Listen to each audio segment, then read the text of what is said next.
Hello guys, how are you? This is Abhishek and today we are continuing the chapter units and measurement और आज हम accuracy, precision and errors पढ़ेंगे, right? And we will do it in very detail. So let's start. So what is accuracy and precision? मैं इसको एक example के through explain करूंगा यहाँ पे कि accuracy और precision होता क्या है, right? But you know the layman the layman understanding of the accuracy. जब मैं किसी भी चीज को accurate बोलता हूँ, it simply means how close it is to the true value, right? जब मैं किसी चीज को accurate बोलता हूँ, इसका मतलब कि वो true value से कितना दूर है, right? सपोज करो मेरा ये बोर्ड है, मुझे गन शॉट करना है और ये मेरा टारगेट है, राइट? अब अगर मेरा टारगेट बिल्कुल यहाँ पे लगा है, बिल्कुल यहाँ पे इस पॉइंट पे, this is my target, this point, and मेरा जो गन शॉट है वो यहाँ पे लगा है, I would be saying that this gun shot is accurate और क्लोज टू एक्यूरेट। समझ आ रहा है? तो कहीं ना कहीं ये टारगेट से बहुत पास में है। तो जब भी कोई चीज अपने टारगेट वैल्यू से बहुत क्लोज होती है, we call it as accurate value. Are you getting my point? I will call it as accurate value. Suppose करो कोई वैल्यू है 100 और मैंने एक एक्सपेरिमेंट किया और मेरे पास जो वैल्यू आई वो आई 99.997। Now if you see this value is very close to its true value. यहाँ पे ट्रू वैल्यू क्या थी? ट्रू वैल्यू थी 100 और जो मैंने एक्सपेरिमेंट से ऑब्जर्व करी, ऑब्जर्व वैल्यू कितनी थी? This is 99.997। Now this observed value is very close to the true value, right? So I will call it as accurate value or close to accurate. ठीक है? Now what is precision? Precision is basically, अगर मैंने suppose करो एक experiment 10 बार किया, right? और 10 बार value एक ही साथ एक ही जगह आ रही है, I will call it as precise value, right? वो टारगेट के पास है नहीं है, that doesn't matter. What matter is क्या वो वैल्यू जो हमने 10 एक्सपेरिमेंट किए हैं, वो 10 एक्सपेरिमेंट्स की वैल्यू एक दूसरे से क्लोज है या नहीं है। ठीक है? So let's understand it through an example. Example के थ्रू इसको समझते हैं। सपोज करो मुझे यहाँ पे ये रहा मेरा target, this is my target. ठीक है? मुझे यहाँ पे गन शॉट करना है। अब सपोज करो मैंने फायर किया, ये मेरी वैल्यू आई यहाँ पर, एक वैल्यू आई यहाँ पर, एक वैल्यू आई यहाँ पर, एक वैल्यू यहाँ पर, सारी टारगेट के अंदर ही है वैल्यूज, राइट? सारी जो बुलेट्स हैं वो टारगेट पे ही लगी है। तो now this value is accurate. Accurate क्यों है ये वैल्यू? क्योंकि ये सारी वैल्यूज टारगेट के पास में है और टारगेट पे है। तो I will call it as accurate value. Now why it is precise value? This value is precise क्योंकि हमने जो यहाँ पे छः गन शॉट्स मारे थे, तो ये जो 6 बुलेट्स हैं वो एक दूसरे के पास में है, right? So I will call it precise as well. ये तो आपका फर्स्ट केस था। सपोज करो इन द सेकंड केस मैंने गोली मारी और ये जो टारगेट है वो टारगेट के पास तो नहीं लगी, बट जो 6 शॉट्स थे वो एक दूसरे के पास में थे, राइट? ये देखो, ये क्या है, जो वैल्यूज आई हैं, बुलेट्स लगी हैं, वो एक ही जगह पे लगी हैं 6। ठीक है? क्योंकि इनके जो वैल्यूज हैं वो एक दूसरे से क्लोज हैं, तो these are precise values, but they are not accurate. Why they are not accurate? Because they are not close to the target, right? तो एक्यूरेसी के लिए हमारी प्री कंडीशन क्या होती है कि वो टारगेट के क्लोज होना चाहिए, और प्रेसिशन के लिए हमारी प्रेरिक्विजिट क्या होता है कि वो वैल्यूज जो डिफरेंट एक्सपेरिमेंट्स हमने करी हैं वो वैल्यूज एक दूसरे से करीब होनी चाहिए। So in the second case, this value will have a very low accuracy because it is not close to the accuracy, close to the target, but this value is high precision. क्यों? क्योंकि जितने भी हमने bullets मारी वो एक ही जगह जाके लगी, बेशक वो टारगेट पे नहीं लगी बट एक ही जगह जाके लगी। ठीक है? अब सपोज करो हमने थर्ड केस लिया, अरे in the third case bullets ना तो वो टारगेट के पास आई और ना वो एक दूसरे से मतलब नियर बाई थी वैल्यूज। एक बुलेट फायर करी हमने, यहाँ पे लगी, दूसरी बुलेट यहाँ पे, तीसरी बुलेट टारगेट पे लग गई, चलो, चौथी bullet again away from the target, fifth is again, and six is again very away from the target, और एक दूसरे से भी ये दूर दूर हैं वैल्यूज।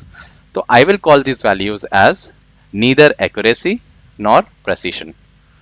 इनमें ना तो एक्यूरेसी है ना ही प्रेसिशन है। तो आपको ये समझ आ गया होगा एग्जाम्पल के थ्रू कि एक्यूरेसी और प्रेसिशन होता क्या है। ठीक है, एक एग्जाम्पल ले लेते हैं, सपोज करो नंबर्स के थ्रू। Let's take another example. ये हमारा एग्जाम्पल 1 था।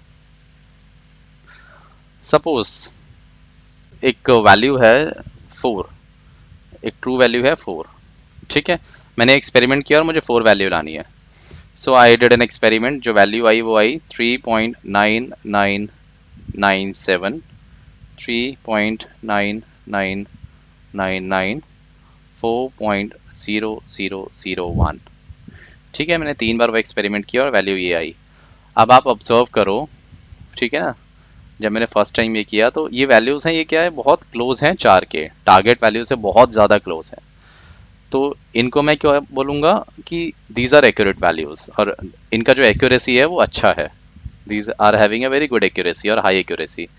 अब मैंने दूसरी बार जब वही एक्सपेरिमेंट किया 3 बार, मेरे पास एक वैल्यू आई 2.001, 2.002 और 2.003। अब अगर आप इस वाले एक्सपेरिमेंट को देखोगे तो these value is very away from the accuracy और target.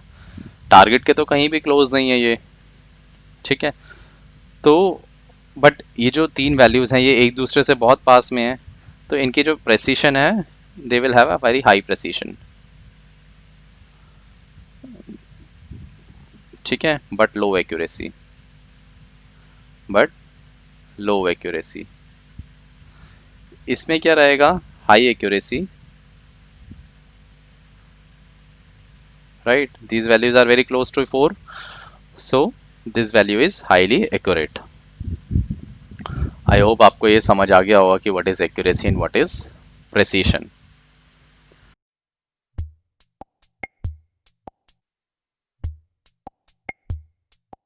Let's move to the errors. Right? अब errors क्या होते हैं, अगर मैं पिछले स्लाइड्स देखूं तो लास्ट स्लाइड में आपने देखा होगा कि जो वैल्यूज हैं, these values are very close to the target, right? तो ये जो ऑब्जर्व्ड वैल्यूज हैं और ये जो एक्यूरेट वैल्यू है, इन दोनों के बीच का जो डिफरेंस होता है दैट इज एन एरर। अब अगर यहाँ पे सपोज करो, मैं अगली स्लाइड से समझाता हूँ ये आपको, कि मेरी जो टारगेट वैल्यू थी, मेरी टारगेट वैल्यू थी 4। ठीक है, और मेरी जो एक्सपेरिमेंटल वैल्यू है वो कितनी आई, 3.999। तो जो एरर होगा, एरर क्या है, ट्रू वैल्यू और ऑब्जर्व्ड वैल्यू के बीच में जो डिफरेंस होगा, this is 0.001। So this is error, this is error. I hope समझ आ गया होगा आपको मतलब। तो अगर हम इसको पढ़े तो every measurement is approximate due to errors in the measurement. हर मेजरमेंट में कहीं ना कहीं एरर होता ही होता है।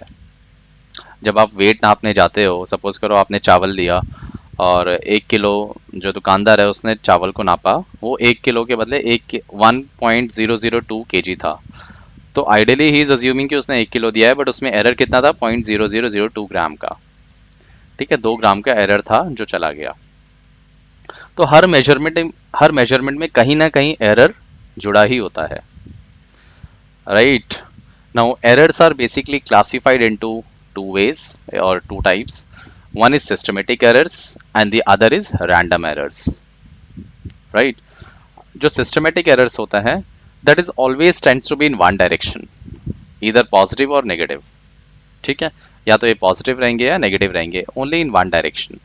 आई मैं इसको एक्सप्लेन करूंगा, let's understand it first. Now first is instrumental error. Instrumental error क्या होते हैं, that is because of the like imperfect design. अगर कोई भी मशीन में डिजाइन कहीं ना कहीं गलती हुई है, डिजाइन में, तो उसमें एरर आएगा ही आएगा। ठीक है, so it arises from the errors due to imperfect design or calibration of the measuring instruments. अब कोई चीज़ मुझे सपोज करो, एक एक जस्ट अ मिनट, एक एक स्ट्रेटनिंग रॉड है ये, ठीक है। अब इसमें भी कहीं ना कहीं ये बिल्कुल स्ट्रेट नहीं होगा, कहीं ना कहीं इसमें भी कर्वेचर होगा। सो दैट कर्वेचर, अगर मैन्युफैक्चरिंग के टाइम पे वो कर्वेचर आ गया है, तो that is an instrumental error, right. So this is one example. Let's understand the other errors in systematic errors. The other is imperfection in experimental techniques or procedures. जो हमारा अगर हम कोई भी टेक्निक या प्रोसीजर सही से नहीं अपनाते, राइट। सपोज करो मुझे वो चीज़ एक सही तरीके से करनी थी और मैंने गलत तरीके से कर दी। आइडियली जो टेम्परेचर होता है बॉडी का, वो कहाँ होना चाहिए? हम थर्मामीटर को कहाँ लेके जाते हैं? या तो हम सर पे रखते हैं, या फिर मतलब सर मतलब कान के पीछे, because that is the area जहाँ पे टेम्परेचर सबसे ज़्यादा होता है। या फिर हम मुंह के अंदर रखते हैं, क्योंकि वहाँ पर भी टेम्परेचर सबसे ज़्यादा होता है। बट अगर मैं आर्म पिट के अंदर रखता हूँ, क्योंकि वहाँ पे स्वेटिंग भी होती है, तो वो एरिया तभी भी थोड़ा कम टेम्परेचर होता है वहाँ पे विद रिस्पेक्ट टू हेड, ठीक है। तो वो कहीं ना कहीं एरर शो करेगा, ठीक है। And that is called imperfection in experiment techniques or procedure, ठीक है। And third is personal errors which arise due to an individual bias, lack of proper settings of the apparatus, or individual carelessness in taking observations without observing proper precautions. अगर मैंने suppose करो मुझे कोई measurement करना है, और उस measurement में I am tilting my head towards the right, मैंने अपने हेड को सीधा ना रखने की बजाय थोड़ा सा राइट टिल्ट कर लिया है, तो वहां पर क्या होगा कि कहीं ना कहीं वो पोजीशन चेंज हो गई, और मेरा कहीं ना कहीं वो पैरेलक्स एरर आएगा ही आएगा वो सर, क्योंकि मेरा क्या, आई एम ऑब्जर्वर, ऑब्जर्वर के शिफ्ट होने से there will be some errors because of the parallax, ठीक है। तो जब भी हम कोई चीज़ सही से नहीं करते, हमारे पर्सनल बायसेस होते हैं, हम चाहते हैं कि वही वैल्यू आए, और हम उस वैल्यू को लाने में लग जाते हैं, बेशक वो ट्रू वैल्यू से दूर ही क्यों ना चली जाए, right. But because of my personal bias वो वैल्यू गलत आती है, and that is called personal errors, ठीक है। Now this systematic errors can be minimised, हम इस सिस्टमेटिक एरर्स को मिनिमाइज कर सकते हैं by improving experimental techniques, selecting better instruments, and removing personal bias as far as possible. हम इसको कैसे कम कर सकते हैं? या तो जो भाई जब वो डिज़ाइन हो रहा है या कैलिब्रेट हो रही है मशीन, तो बिल्कुल सही कैलिब्रेशन हो उसका, बिल्कुल सही डिज़ाइन हो, मैन्युफैक्चरिंग डिफेक्ट्स ना हो उसमें कोई, हमारे पर्सनल बाइसेस कम हो, right. Now next is random errors. So random errors are basically errors which comes irregularly, ठीक है। वो इरेगुलरली आते हैं, और irrespective of the science and size, उसमें कहीं ना कहीं फ्लक्चुएशंस होता ही होता है। जैसे सपोज करो मैंने कोई एक्सपेरिमेंट किया, और मुझे वैल्यू, मेरी टारगेट वैल्यू है या ट्रू वैल्यू है 5। मैंने एक बार एक्सपेरिमेंट किया, वैल्यू आई 4.93, दूसरी बार किया, वैल्यू आई मेरी 5.07, third time I did an experiment, my value comes out to be like 4.87, fourth time I did it and I got value 5.01। तो यहाँ पर क्या है कि this is called negative error, this is called positive error. तो इसका direction क्या है? कहीं भी जा सकता है, कोई भी value, it can take any value. So these are called random errors, ठीक है। तो जब जब मैं रीडिंग लूंगा every time it will not like there will be some errors, okay. Now there is a term called least count errors. What is least count errors? तो इसके नाम से ही हमें पता चल रहा है कि लीस्ट काउंट एरर क्या होता है। So least count errors are errors which are having the smallest value, ठीक है ना। कोई भी मेजरिंग इंस्ट्रूमेंट का एक स्मॉलेस्ट वैल्यू होती है, कोई भी मेजरिंग इंस्ट्रूमेंट की एक स्मॉलेस्ट वैल्यू होती है, उसके नीचे वो मेजर नहीं कर सकता। जैसे मैं अगर, जैसे आप दुकानदार के पास जाओगे, उसके पास जो इंस्ट्रूमेंट होता है वेट नापने के लिए केजीज में, तो उसका एक लोअर वैल्यू क्या होती है, वो ग्राम से नीचे नहीं नाप सकता, वो माइक्रोग्राम की वैल्यू को नहीं नाप सकता, राइट। तो वहां पर क्या होगा कि उसका जो लीस्ट काउंट एरर होगा वो 1 ग्राम होगा, 1 ग्राम से नीचे वो वैल्यू नहीं नाप सकता। अगर मैं स्केल की बात करूं, मैंने यहाँ पे स्केल का डायग्राम भी बनाया है। Why I took it inverted, क्योंकि मुझे देखना था यहाँ पे। अगर आप देखोगे 15 सेंटीमीटर का स्केल है और 15 सेंटीमीटर, 1 सेंटीमीटर में 10 mm होते हैं, तो 15 सेंटीमीटर मतलब 15 सेंटीमीटर मीन्स 150 mm। इसलिए यहाँ पे ये देखो 150 mm तक है। अब सपोज करो मुझे mm से भी कम नीचे जाना है, मुझे सपोज करो 0.5 mm नापना है, तो मैं इस एटलीस्ट इस स्केल से नहीं नाप सकता, क्योंकि इसका जो लीस्ट काउंट है, इस स्केल का जो लीस्ट काउंट है, वो लीस्ट काउंट कितना है 1 mm। राइट, मैं यहाँ पे ड्रॉ भी नहीं कर सकता इतना, ये रहा, this is 1 mm, this is 1 mm, this value can not be like lower than this. अब मैं कोई भी मेजरमेंट करूंगा तो मैं 1 mm से नीचे नहीं नाप सकता। तो सपोज करो मुझे एक रॉड मेजर करना है, उस रॉड की लेंथ है सपोज करो 12 सेंटीमीटर या 120 mm। ठीक है, 120 mm है, दैट इज 12 सेंटीमीटर ओनली। तो जब भी मैं उसको नापूंगा तो वो वैल्यू यहाँ पर आए और इससे बिल्कुल इधर या इधर आए, values can be approximated as 120 mm। वो स्केल क्या शो करेगा 120 mm ओनली। तो मैं इसको लिखूंगा कैसे, 120 mm प्लस माइनस 0.5 mm। मैंने यहाँ पे 0.5 mm क्यों लिया है, क्योंकि मैंने दोनों तरफ लिया है। तो 0.5 यहाँ पे हो जाएगा, 0.5 यहाँ पे हो जाएगा, तो टोटल कितना हो जाएगा 1 mm। तो 1 mm का यहाँ पे लीस्ट काउंट आ गया। ठीक है, so this is least count error. I hope आपको समझ आ गया होगा।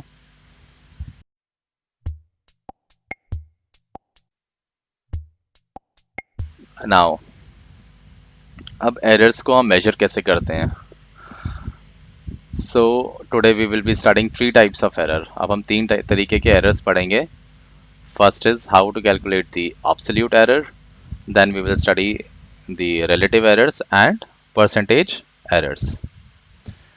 ठीक है, so let's start with absolute errors। तो the magnitude of difference between the true value of the quantity and the individual measurement value is called absolute errors of the measurement। ठीक है, suppose करो मैंने एक एक्सपेरिमेंट किया और मेरे पास जो value I, let me draw a line here first. मैंने एक एक्सपेरिमेंट किया और मेरे पास जो वैल्यू आई वो क्या आई, वैल्यूज क्या आई मेरे पास, A1 A2 A3 AN। मैंने nth टाइम तक उसको रिपीट किया and I got this value. ठीक है, अब क्योंकि मुझे ट्रू वैल्यू नहीं पता तो मैं ट्रू वैल्यू क्या करूंगा, I will be approximate its true value as the arithmetic mean of these values. मैं इन सबका अरिथमेटिक मीन लूंगा। ठीक है, I will take the arithmetic mean of this value which comes out to be a mean is equal to a1 plus a2 plus a3 an divided by n, right, which I can write it as sigma, which is summation sign ai by n, I is equals to from 1 and it can go till n। ठीक है, this is my a mean,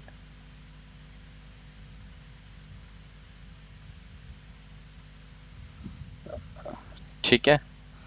अब मैं इनमें errors देखूंगा, तो मैंने error का formula क्या बताया था आपको अगर याद हो, तो error is true value minus observed value, experimental value, observed value, आप जो भी कह लो इसको। अब अगर मैं इंडिविजुअल एरर्स निकालूँ तो एरर को मैं डेल्टा दे रहा हूँ यहाँ पे। A1 कितना है, that will be A mean minus A1, यहाँ पे A2 कितना होगा, delta A2, A mean minus A2 and so on। if I calculate AN, this will comes out to be A mean minus AN, right। तो यहाँ पर कुछ A positive, delta A can be positive और negative, can be positive, can be negative. ठीक है, अगर ये positive कब होगा, पॉजिटिव कब होगा, जब ऑब्जर्व्ड वैल्यू, जब ट्रू वैल्यू, सॉरी, जब true value will be greater than observed value, और ये नेगेटिव कब होगा? जब true value will be less than observed value. ठीक है। अब अगर मुझे इन एरर्स का अरिथमेटिक मीन निकालना है, क्योंकि मेरे पास अब बहुत सारे एरर्स आ गए, ये मेरे पास क्या है, एरर्स आ गए बहुत सारे। तो अगर मुझे इन एरर्स का अरिथमेटिक मीन निकालना है, A mean, what I will do, I'll take the errors of all the experimental value delta A2 so on till delta A n divided by n. ठीक है। So this is called absolute error, इसी को मैं absolute error बोलता हूँ। Right, now इसको मैं ऐसे भी लिख सकता हूँ, delta A mean is equal to sigma n I starts from 1 a I divided by n। ये मैंने यहाँ पे मॉड का साइन इसलिए लगाया ताकि मैं उनको नेगेटिव वैल्यू को कॉम्पनसेट कर सकूँ। Error always comes in positive, right. So this is my like arithmetic mean of all the errors. ठीक है। अब अगर मुझे वैल्यू लिखनी है तो मैं वैल्यू कैसे लिख सकता हूँ? अगर मुझे ट्रू वैल्यू निकालनी है तो ट्रू वैल्यू मैं कैसे निकाल सकता हूँ? This will be A mean, क्योंकि मेरे पास तो बहुत सारी वैल्यू थी, मैंने एन एक्सपेरिमेंट किए, तो एन एक्सपेरिमेंट की अरिथमेटिक मीन वैल्यू ए मीन थी, और इसमें जो एरर था plus minus delta A mean, delta A mean. तो ये मेरे पास क्या आ गई? ऑब्सोल्यूट वैल्यू आ गई। ठीक है, this is my absolute value. So this is called absolute errors. बस हमें इतना ही पढ़ना था इसमें कि एब्सोल्यूट एरर क्या होता है और उसको कैसे निकालते हैं। आई होप आपको ये समझ आ गया होगा। ठीक है, now let's come to the next which is relative errors. ठीक है, so what is relative error? So relative error is basically when I divide this a mean by, when I divide this a mean by this, I'll get relative error. The next is percentage error. So the percentage error is, how we find out the percentage error? Here I'll have to just multiply it by 100, simple. So if I have to find out the percentage error, I denote it by del A. This will be delta mean, delta A mean divided by A mean multiply by 100, and these will be in percentage. ठीक है, तो ये मेरा percentage error आ गया। तो हमें ये तीन तरीके के एरर्स पढ़ने थे, एक था एब्सोल्यूट एरर, एक था रिलेटिव एरर, और तीसरा था परसेंटेज एरर। ठीक है,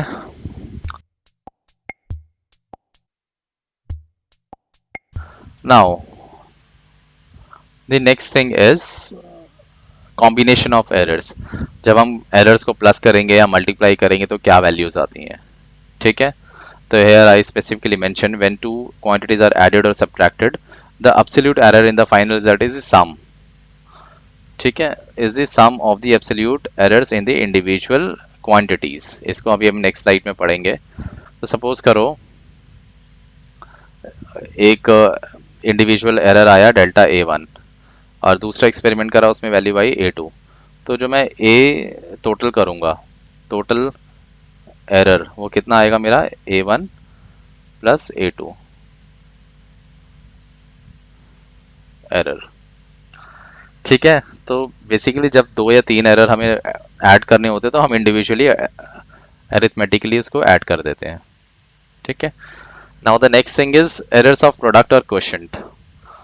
मतलब जो हमें किसी भी एरर को मतलब उसका मल्टीप्लाई करना है या डिवाइड करना है, तो what would be the value?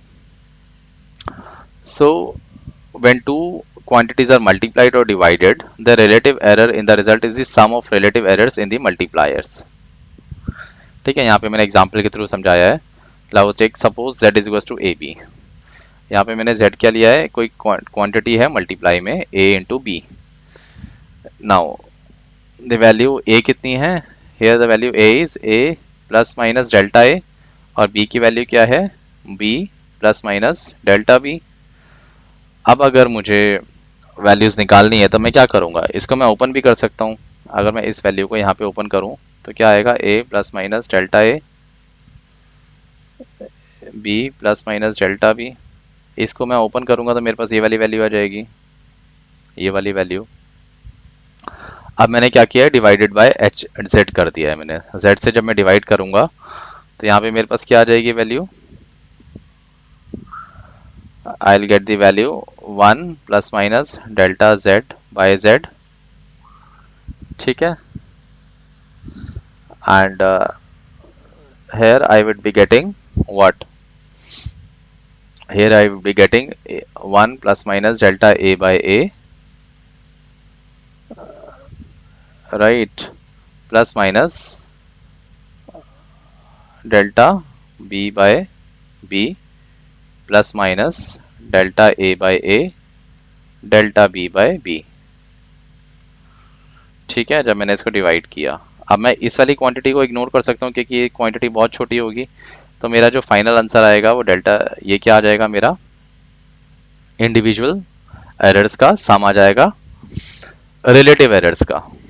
ठीक है, तो यहाँ पे ये वाला शब्द याद रखना बस आप, कि रिलेटिव एरर्स को हम ऐड कर देते हैं.